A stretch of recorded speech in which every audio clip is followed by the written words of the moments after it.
ఒక పెద్ద చెట్టు కింద ఉన్న పుట్టలో కొన్ని చీమలు హాయిగా ప్రశాంతంగా జీవిస్తూ ఉండేవి. కొన్నాళ్లకు ఒక పెద్ద పాము ఆ పుట్ట దగ్గరకు చేరి నెమ్మదిగా ఆ పుట్టను ఆక్రమించుకుని చీమలనే భయపెట్టడం మొదలుపెట్టింది. దాంతో భయపడిపోయిన ఆ చీమలన్నీ పుట్టను వదిలి వేరే ఎక్కడికైనా వెళ్ళిపోవాలని అనుకున్నాయి.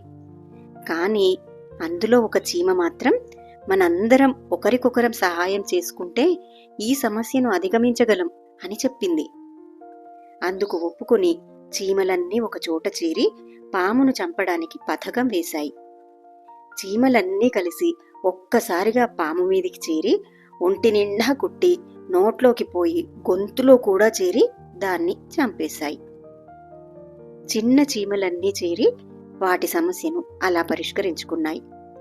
అంటే విడివిడిగా ఉండడం కన్నా కలిసి ఉంటే చిన్నవారైనా సరే పెద్ద కష్టాల్ని అధిగమించవచ్చు. ఐకమత్యమే మహాబలం. Unity is strength.